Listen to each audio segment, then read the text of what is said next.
저는 바람이 이렇습니다. 항상 사람은 때가 있다고 생각합니다. 만물에도 때가 있고, 제 이야기가 아니라 성경에 나오는 말씀이지만 심을 때가 있고 거둘 때가 있다는 말씀은 햇볕이 이제 강해지는 시기에 심고 햇볕이 약해지는 시기에 거두는 그런 때를 따라 심고 거둠이 있죠.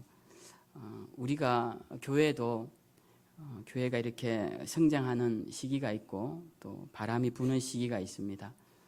제가 이렇게 사업을 하다가 성공한 분들한테 이렇게 여쭤보면 돈을 언제 많이 버셨냐 하면 돈이 벌던 그 시기가 있다고 합니다. 그때는 뭐 돈이 막 들어와서 그때 부유해진 것으로 많이 시간을 견디고 또 유지가 되었다는 이야기를 제가 종종 듣습니다.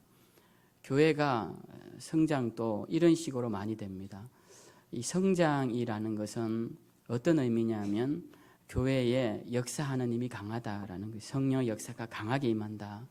근데 이럴 때 제가 우리 성도님들에게 권면드리기로는 바람이 불 때 배에 돛을 펴야 그 바람을 따라 앞으로 가고 또 물이 들어올 때 썰물에 빠진 물에서 바닥에 있던 배가 밀물이 될 때 노를 저어야 물 바깥으로 나가서 대로 나갈 수 있는데 우리 교회는 하나님의 교회니까 잘 인도해 주실 것이라 믿지만 원하기는 여러분의 삶 가운데 이렇게 교회에 바람이 불 때 여러분의 삶의 자리도 여러분의 삶의 모습도 함께 돛을 펴고 나아가면 좋겠다는 생각을 합니다. 이럴 때 열심히 기도하시고 열심히 또 찬양하시고 열심히 복음을 전파하시면 좋을 것 같다는 생각을 합니다. 우리 교회에는 교회가 있고 본당이 있고 또 교육관이 있지만 또 우리 선교의 전초기지가 하나 더 있습니다. 네, 어디 있는지 아시죠? 예, 여기 도장리 가는 길에 우리 김옥훈 집사님 밭에 있습니다. 거기 가면 컨테이너가 하나 놓여져 있는데 거기는 외길이라 그 컨테이너를 벗어나서 갈 수가 없습니다. 우리 김 집사님이 기다려 계시다가 이렇게 지나가던 모든 분들에게 무료로 커피와 또 음료를 드리는데 심지어 저한테도 주십니다. 그래서 저도 갈 때마다 제가 콜라 좋아한다고 콜라를 주시는데 오늘 우리 김 집사님 그 콜라와 커피를 받아 드신 분들 중에 어쩔 수 없이 나오신 분들이 우리 교회에 또 계시기도 한데 꼭 그랬으라기보다 우리 김 집사님 그 인간관계와 또 믿음의 어떤 순수함을 보시고 오신 것 같습니다. 오늘 박상규 집사님도 김 집사님과 함께 그런 관계성 때문에 이렇게 오늘 또 오시고 인간적인 만남이 또 신앙의 관계로 이렇게 이어지게 돼서 너무 감사드립니다. 우리 혹시 여러분들 중에 여력이 되시면 우리 김 집사님 컨테이너에 캔 커피와 캔 콜라와 캔 음료를 좀 지원해 주시면 우리 집사님 물론 넉넉하시지만 그래도 가끔씩 넣어주시면 우리 전도에 큰 도움이 될 것이라 생각합니다. 그리고 우리 지난주에 우리 최경식 집사님 맞나요? 이름이 네, 최경식 집사님 도움부동산 네, 우리 정희순 권사님이 오랫동안 기도하고 교제해서 이렇게 오시게 되었는데 우리 정 권사님 전도하셔서 오신 분들 잘 정착하고 또 많이들 오셨는데 우리 많은 분들이 또 전도에 힘써서 우리 이 자리 금방 다 채울 수 있도록 그렇게 열심을 내면 좋을 것 같습니다. 마음 같아서는 우리 교회 자리가 다 차면 이제 선착순 끊고 안 받았으면 하는 마음도 있습니다. 그래야 귀한 줄 아실 텐데 뭐 그렇게 하긴 어렵고 어쨌든 우리 교회가 1부, 2부 또 자리가 채워져서 또 식당도 꽉 차고 이렇게 해서 예배 함께 드리면 좋을 것 같다는 생각을 합니다. 오늘 어쨌든 귀한 찬양과 또 귀한 전도 사역 가운데 감사를 드리고 앞으로도 주님께 영광 돌리는 우리 모두가 되기를 다시 한번 부탁을 드립니다. 오늘은 6.25 전쟁 발발 73주년입니다. 그래서 제가 오늘은 또 당일이고 그래서 6.25 전쟁 당시에 일어났던 일화 하나를 서두에 소개하면서 설교를 시작하고자 합니다. 유엔 연합군에서 우리나라에 전투병을 파병한 나라가 16개 나라입니다. 그 중에 한 나라가 에티오피아인데요. 무려 253전 253승이라는 거짓말 같은 불멸의 기록을 세운 부대입니다. 이 부대 이름이 에티오피아 강류 부대라는 이름인데요. 이 강류 부대라는 이 강류라는 뜻은 에티오피아어로 혼돈에서 질서를 확립하다라는 뜻입니다. 이 에티오피아 황제가 있을 당시에 이 황제가 전투에 참여하는 그 출정식에서 장병들에게 이길 때까지 싸워라, 그렇지 않으면 죽을 때까지 싸워라 라는 특명을 내렸다고 해요. 그래서 1951년 7월에 한국 땅을 밟은 강류 부대는 미 7사단 32연대에 배속돼서 단 한 차례도 고지를 내주지 않고 53년 7월 종전 때까지 연인은 3,518명이 참전해서 124명이 전사하고 536명이 부상했으나 포로는 단 한 명도 없었다고 합니다. 포로로 잡혀가면 끝까지 가서 구출했고, 포로가 된다는 것은 항복하는 것인데 죽을지언정 항복하는 자가 없어서 사망자는 있을지언정 포로는 단 한 명도 없었고, 죽은 전후의 시신도 모두 수습해 돌아가서 부산 유엔군 묘역에는 에티오피아군 병사의 무덤은 단 한 구도 없다고 합니다. 이 전쟁이 멈춘 뒤에도 이 에티오피아 강류 부대는 1956년까지 우리나라에 주둔하며 평화를 지키고 전후 복구를 도왔다고 합니다. 부대원들은 월급을 모아서 1953년 동두천에 보화원이라는 이름의 보육원을 세웠는데요. 전쟁 고아들 돌보는데 이 보화라는 말은 우리말이 아니고 에티오피아어로 하나님의 은혜라는 뜻이라고 합니다. 이렇게 우리를 돕던 에티오피아가 1970년대 들어가면서 극심한 가뭄과 그리고 고위층의 부정, 부패 등이 겹치면서 1974년에 공산 쿠데타가 일어납니다. 황제는 폐위되고 그리고 우리나라에 참전했던 전쟁 용사들은 공산군과 싸운 배신자로 몰려서 직장에서 쫓겨나고 어려움을 겪었다고 해요. 1991년도에 공산 독재 정권이 붕괴하고 친서방 정권이 들어섰지만 여전히 이 에티오피아는 어려움 가운데 있다고 합니다.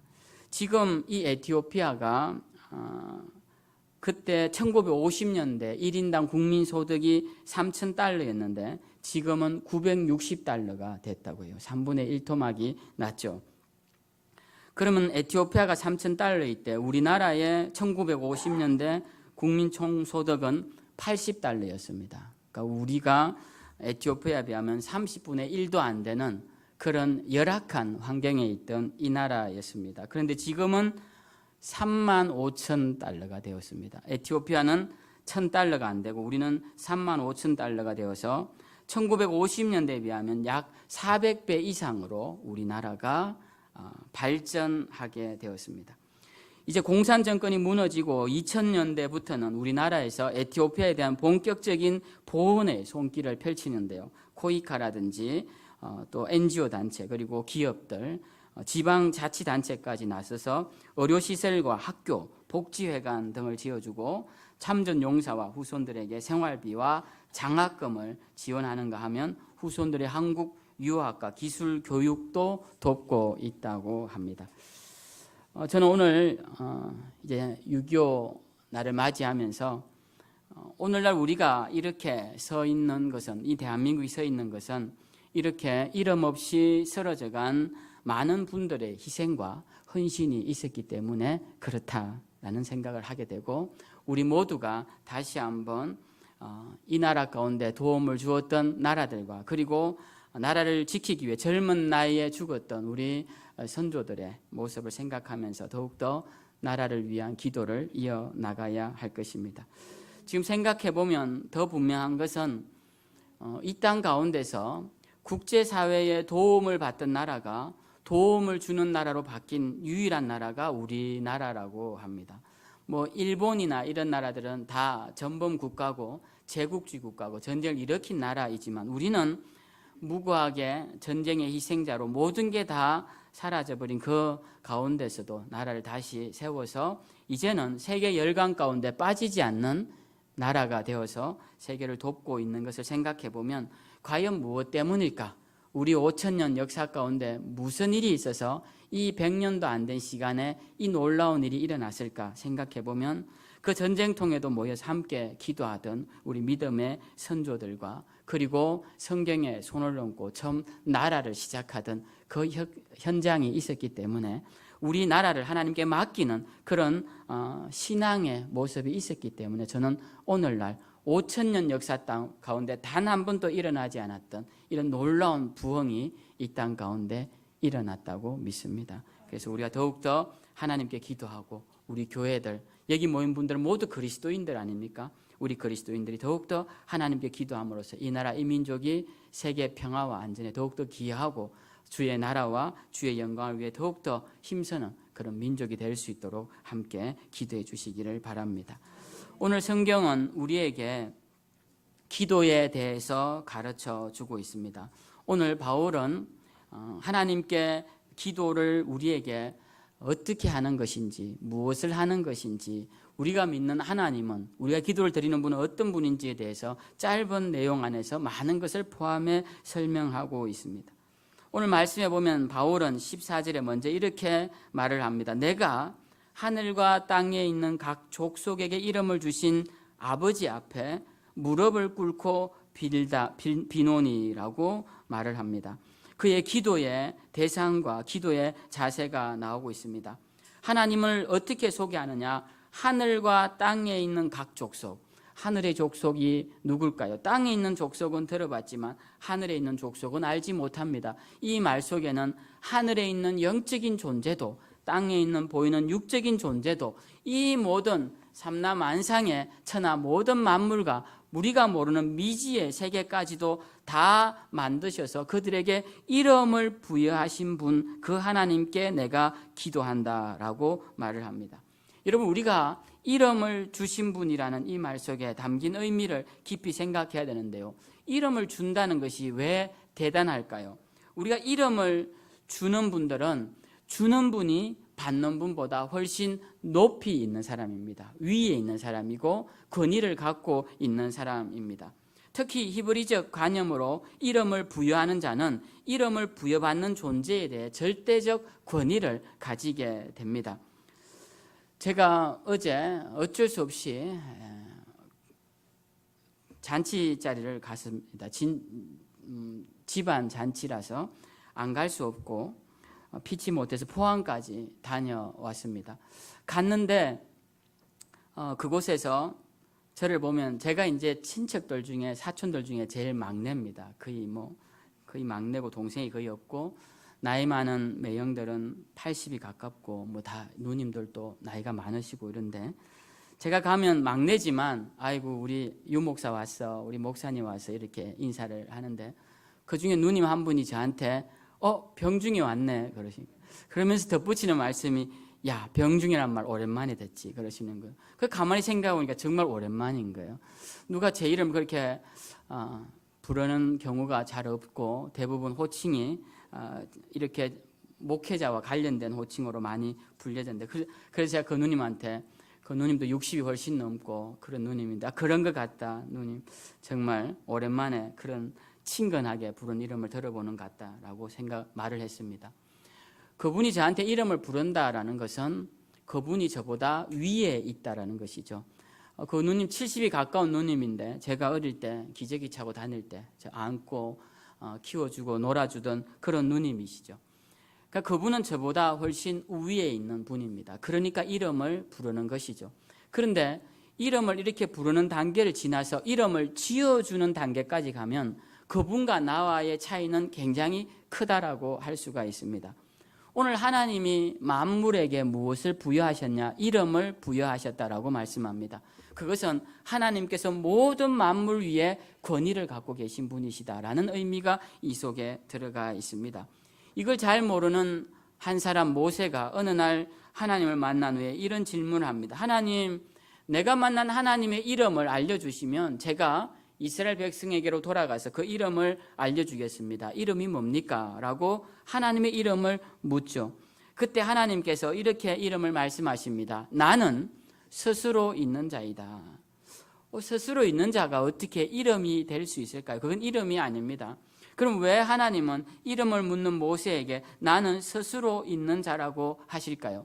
영어 성경으로는 더 분명하게 이렇게 말씀하십니다. I am who I am. 나는 그냥 나다라고 말씀을 하셨습니다. 우리는 나는 스스로 있는 자다라고 번역을 했는데요. 하나님께서 왜 이름을 묻는 자에게 나는 나다라고 말씀을 하셨을까요? 그것은 하나님보다 더 높은 권위를 가지고 하나님에게 이름을 지어줄 자가 없기 때문에 그런 것입니다. 이름은 항상 먼저 존재하는 자가 나중에 존재하는 자에게 지어주는 것인데 하나님 전에 존재한 자가 없으니 하나님은 이름이 없는 분이시죠. 그래서 하나님이 그렇게 대답하신 것입니다. 나는 그냥 스스로 있기 때문에 이름이 없는 자이다라고 말씀하십니다. 그럼 하나님의 이름은 여호와라는 이름이 있으신데 그 이름은 뭐냐라고 했을 때 이 여호와라는 이름은 자음 4글자로 이루어졌습니다. 근데 앞에 이 요드 빼고 뒤에 3글자는 모두 하야라는 히브리어 비동사 하야 동사와 일치합니다. 그러니까 이 말씀은 인칭을 나타내는 앞에 접두어만 빼면 그냥 나는 이다 라는 그 글자에 모음도 없이, 그래서 히브리인들은, 이스라엘 사람들은 하나님의 이름을 부르지 않습니다. 우리나 부르지. 뭐라고 부르느냐? 히브리어로 아도나이, 나의 주인이다. 이렇게 하나님 이름 4글자가 나오면 그걸 아도나이라고 이름을 바꿔서 부릅니다. 그러니까 하나님의 이름을 입에 올리지도 않아요. 부르지도 않습니다. 왜? 하나님의 이름은 누가 지어준 적이 없기 때문에 그냥 존재하시는 분이시기 때문에 그런 것이죠. 그래서 하나님께서 이 바울이 하나님을 부를 때 뭐라고 칭하냐면 하나님의 이름을 지어준 자가 아니라 하나님은 이름을 지어주시는 분이십니다. 모든 만물의 이름을 지어주신 하나님 앞에 무릎을 꿇고 빕니다 라고 기도를 하는 것입니다. 그러니까 우리는 이 바울의 기도 속에서 얼마나 하나님을 높여드리는지, 그 존귀함을 높여드리는지, 그 경외감을 가지고 있는지를 우리가 잘 알 수 있습니다. 신앙인들의 가장 기본적인 모습은 하나님을 경외하는 것입니다. 하나님 앞에서 두려워할 줄 알고 하나님의 존재가 어떤 분인 줄 알고 두려워 떨며 경건하고 거룩한 모습을 가지는 것이 신앙인의 가장 기본적인 자세일 것입니다. 이런 하나님 앞에 사도 바울은 무릎을 꿇고 빌고 있습니다. 유대인들은 무릎을 잘 안 꿇습니다. 이들은 기도할 때도 항상 서서 기도합니다. 성경에 보면 서서 기도하는 장면이 많이 나오죠. 그런데 무릎을 꿇고 기도할 때는 특별할 경우에 무릎을 꿇습니다. 그래서 무릎을 꿇고 더 낮아진 자는 배를 바닥에 붙이는 부복하여서 죄를 뒤집어 쓰고 기도하는 경우가 있습니다. 이런 경우는 굉장히 절실할 때, 굉장한 일을 당하였을 때, 어려운 일을 맞이했을 때, 정말 돌이킬 수 없는 큰 죄를 지었을 때 이럴 경우에 하는 행위입니다. 오늘 사도 바울은 무릎을 꿇고 기도를 합니다. 엘리야가 무릎을 꿇고 이 머리가 무릎 사이에 들어갈 정도로 숙여서 간절히 기도하던 모습처럼 사도 바울이 무릎을 꿇고 간절히 기도하고 있는데 그 기도의 내용이 오늘 나오고 있습니다. 크게 3가지로 말씀드릴 수 있는데요.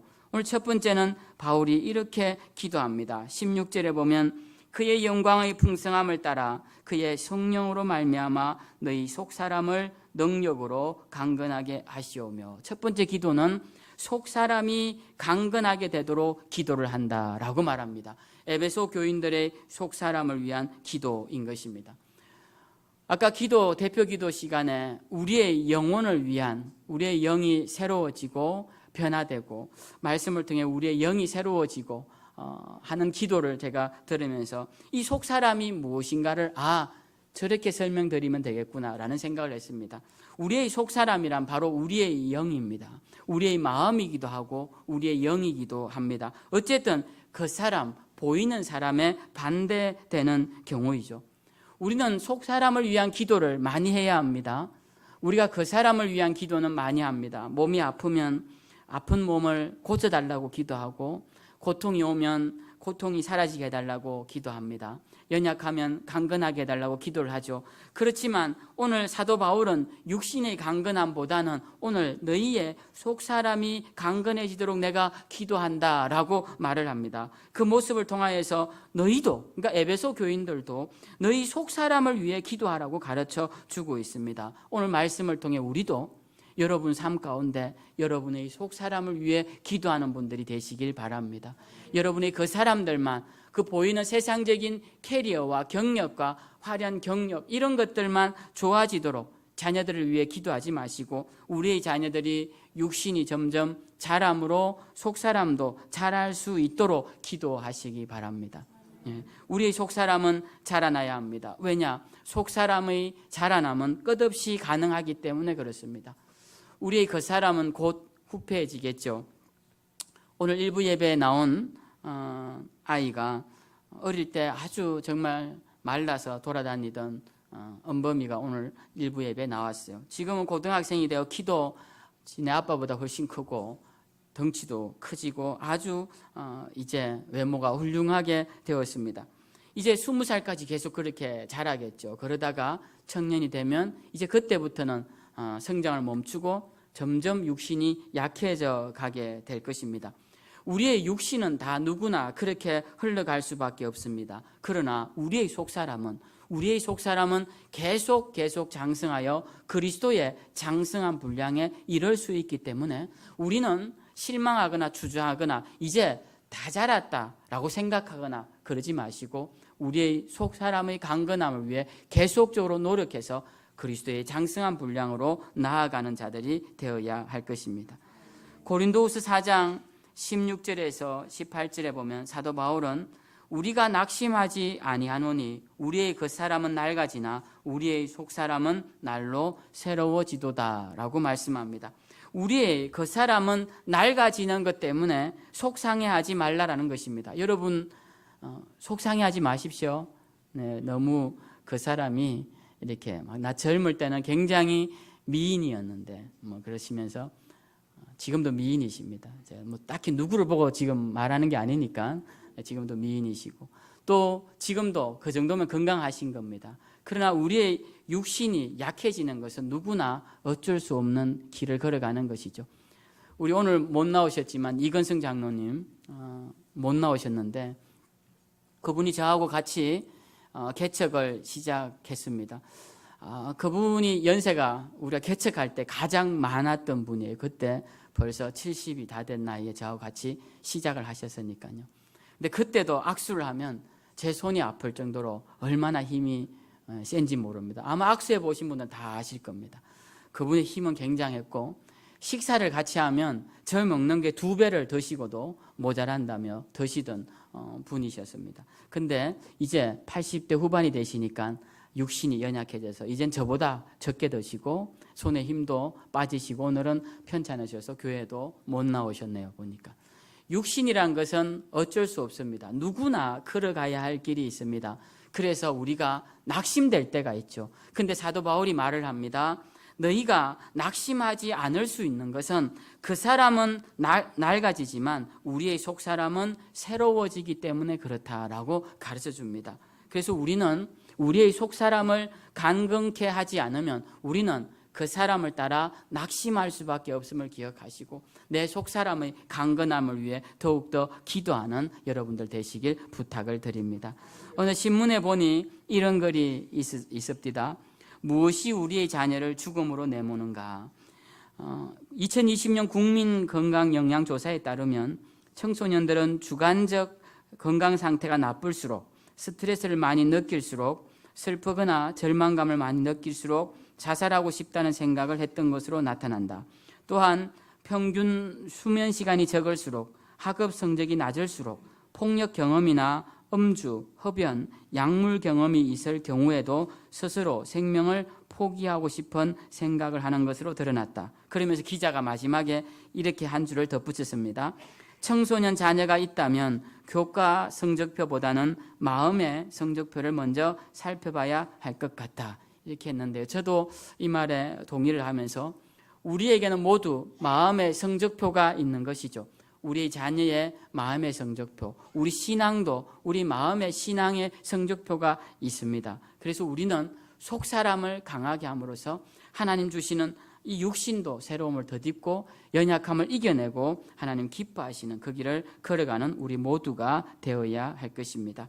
두 번째 사도 바울의 기도는 그리스도의 임재를 위한 기도를 하고 있습니다. 오늘 읽은 말씀 17절에 보면 믿음으로 말미암아 그리스도께서 너희 마음에 계시게 하시옵고 라고 말합니다. 그리스도께서 너희 마음에 계시도록 내가 기도를 한다라는 겁니다. 근데 누구든지 이 기도에 대해서 나의 마음에 그리스도가 계시는데요 라고 하지만 사도 바울은 그렇지 않고 계속적으로 기도를 하겠다라는 겁니다. 그러니까 그리스도의 임재라는 것은 지속적인 부분이 있다, 지속성이 있어야 한다는 것을 보여주고 있습니다. 우리는 어떤 사람들은 내가 한번 예수님 믿었고 예수님 내 마음에 들어왔으니 내가 어떻게 해도 상관이 없다라고 생각하는 사람들이 있는데, 그래서 죄 가운데 그냥 노출되어도 아무렇지 않게 행하는 사람들이 있는데 그건 잘못된 생각입니다.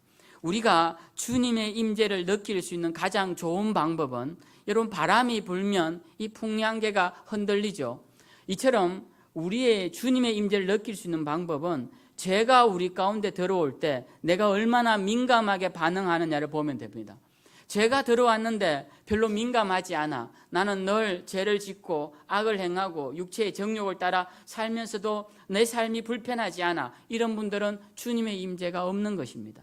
주님의 임재가 있는 분들은 죄를 지으면 죄책감이 생깁니다. 그리고 죄를 행하고 또 죄악된 말을 할 때 이러면 안 되는구나 라는 생각이 들고 말을 바꾸고 행동을 바꾸고 생각을 바꾸려고 하는 자들입니다. 이런 자들이 주님의 임재가 있는 자들입니다. 주님의 임재를 어렵게 생각하지 마십시오. 내가 지금 주님의 임재 가운데 있느냐, 주님이 내 속에 계시냐 안 계신가는 바로 죄로 인하여서 체크해 볼 수 있다라는 것입니다. 그래서 우리는 임재를 사모하는 자, 그런 자들은 늘 죄와 싸우는 자가 되어야 된다. 그것을 잊지 말아야 할 것이고, 또 오늘 말씀에서 중요하게 보아야 하는 것은 믿음으로 말미암아 그리스도께서 마음에 계시게 하시옵고 라고 해서 믿음을 강조하고 있다는 것입니다. 우리는 이 믿음과 기도가 굉장히 역설적 관계로 엮여져 있는 것을 알 수 있습니다. 기본적으로 믿음은 평안을 베이직으로 합니다. 그런데 기도는 기본적으로 결핍을 그 베이직으로 해요. 그러니까 여러분 믿음이 있는 사람은 어떻습니까? 마음이 평안하죠. 하나님이 다 알아서 해주실 터인데 뭐가 그렇게 염려가 돼 하고 마음이 평안합니다. 그래서 믿음이 있는 사람은 불안해하거나 초조해하지 않습니다. 반대로 기도하는 사람은 어떤 사람이냐? 무언가 부족하기 때문에 기도하죠. 내 삶에 문제가 있거나 또는 타인의 부족이나 또는 주변 환경에 결핍으로 해서 이걸 채우기 위해 기도를 하고 있기 때문에, 기도라는 것은 그 기본이 무언가 결핍을 채우기 위한 요구인 것입니다. 그런 면에서 봤을 때 믿음과 기도는 서로 안 맞는 것 같아요. 서로 자석에 같은 것처럼 밀어내는 것처럼 보입니다. 그러나 성경은 우리에게 기도와 믿음을 함께 가져가라고 합니다. 이것이 서로 역설적으로 보이지만 이것은 서로 조화를 이룬다라고 말을 합니다. 믿음을 지속시키기 위한 기도가 필요하고 기도의 능력이 있게 하기 위해서는 믿음이 필요해서 이 두 가지가 함께 굴러가야 한다라는 것이에요. 그래서 바울은 믿음으로 기도하라고 말을 하고 있습니다. 그래서 우리는 예수 그리스도의 임재를 주님 나와 함께 하실 거야 라는 확신과 더불어 주님 계속적으로 나와 함께 해 주십시오 라는 그런 지속성을 위한 기도를 드려야 하는 것입니다. 어떤 사람들은 한번 기도하고 끝내는 경우가 있는데 그러지 마시고 늘 주님의 임재, 주님의 사랑, 주님의 그 관계 속에 머물 수 있도록 기도를 이어나가는 그런 저와 여러분들이 되시길 부탁을 드립니다. 마지막으로 사도 바울의 기도는 그리스도의 사랑을 알고 깨닫도록 기도를 하고 있습니다. 원래는 이 헬라어 원문에는 4개의 부정사가 나옵니다. 앞에서 말씀드린 것처럼 속 사람을 강건케 하소서라는 그 강건케와 두 번째는 그리스도의 임재를 위한 계시게 하시옵고라는 이 단어와 세 번째는 알고라는 18절 알고와 네 번째 19절에 깨달아라는 이 말씀이 다 4개의 부정사로서 동일한 동사의 의미를 가지는데, 저는 이 알고와 깨닫고를 함께 하나로 묶어서 그 주어가 목적가 똑같습니다. 그리스도의 사랑을 알고 그리스도의 사랑을 깨닫게 하도록. 그래서 같은 의미로 우리가 이해를 하면 좋겠습니다. 사도 바울이 기도하는 게 뭐냐? 그리스도의 사랑을 알도록 기도를 하는 거예요. 그리스도의 사랑을 깨닫도록 기도를 하는 것입니다. 여러분, 아는 것과 깨닫는 것은 굉장히 밀접한 관련이 있습니다. 대부분은 아는 것이 선이고 깨닫는 것이 후이지만 또 어떤 사람들은 깨닫고 난 뒤에 지식이 풍요로워지는 사람도 있어서 그것을 꼭 순서를 잡기는 어렵지만 어쨌든 알고 깨닫는 것은 굉장히 밀접하고 이 둘은 함께 가야 하는 것입니다. 오늘 사도 바울은 무엇을 알기를 원하느냐? 그리스도의 사랑을 알기를 원합니다. 여러분, 사랑하는 사람들에게 뭘 원합니까? 사랑하는 사람이 내 사랑을 알아주기를 바라죠. 내 사랑을 알아주기를 바랍니다. 내 사랑을 알아주고 또 부모님들은 자녀들이 부모의 사랑을 알아주기를 바랍니다. 뭐 그런 건 사실 무리가 있죠. 뭐 자녀들이 또 부모가 돼봐야 알 수 있는 거고 어릴 때 알 수는 없지만 그래도 부모의 사랑을 알아주기를 바랍니다. 그리고 그것을 깊이 깨달아 주기를 바라죠. 그것은 사랑하는 사람이라면 누구나 갖고 있는 마음입니다. 이처럼 우리를 향하신 하나님도 그리스도도 우리를 향한 그 사랑을 우리가 알아주기를 바라요. 우리가 깨닫기를 바랍니다. 그리고 그 사랑을 안 사람들, 그 사랑을 깨달은 사람들은 기도를 할 때 사도 바울처럼 다른 사람이 그리스도의 사랑을 알도록, 그리스도의 사랑을 깨닫도록 기도하고 있다는 것입니다. 그래서 우리도 먼저 우리 자신이 그리스도의 사랑을 아는 자들이 되어야 합니다. 아는 것은 지성과 이성을 이용해 아는 것이고 깨닫는 것은 감성과 영성을 통해 깨닫는 것이죠. 그래서 우리는 모든 이성과 영성과 지성과 감성을 다 동원해서 그리스도의 사랑을 알고 그리스도의 사랑을 깨닫도록 사모하는 마음을 가져야 하는 것입니다. 그래서 주님은 알고자 하는 자에게 후히 주시되 꾸짖지 않고 넘치도록 주신다라고 말씀합니다. 믿으십니까? 그래서 우리는 그리스도의 사랑을 알고 그리스도의 사랑을 깨닫도록 사모하고 그래서 저는 여러분에게 부탁드리기로는 그리스도의 사랑을 알기 위해서는 성경을 알아야 되는데 성경을 알기 위해 좀 더 여러분들이 분발해 주시면 좋을 것 같아요. 성경을 읽고 성경에 잘 모르는 부분이 있으면 저한테 물어보시고 제가 아는 한에서 또 설명을 드리고 그래서 여러분들이 1대1로 성경 공부는 어려워도 2사람 이상이라도 모여서 성경 공부를 하고자 한다면 제가 시간을 내서 꼭 성경 공부를 시켜드릴 마음이 있으니까 성경을 알기 원하시는 분들은 마음을 내시고 시간을 내셔서 더 성경의 지식으로 들어가시고 그러다 보면 그 사랑을 깨닫게 되어서 주님의 사랑이 느껴지는 그런 단계까지 나아가게 되리라 믿습니다. 그래서 이 바울의 기도가 저희의 기도이기도 하고 또 여러분의 기도이기도 한데 아무쪼록 여기 모인 모든 분들이 다시 한번 속사람의 강건함을 위해 기도하실 뿐만 아니라 그리스도의 임재를 위해서도 기도하시고 그리고 그리스도의 사랑을 깊이 알 수 있도록 기도하셔서 늘 주님과 동행하며 주님의 사랑 안에 거하시는 그런 귀한 신앙의 삶을 사시는 저와 여러분들 다 되시기를 주님의 이름으로 축원드립니다. 우리 다 일어나셔서 함께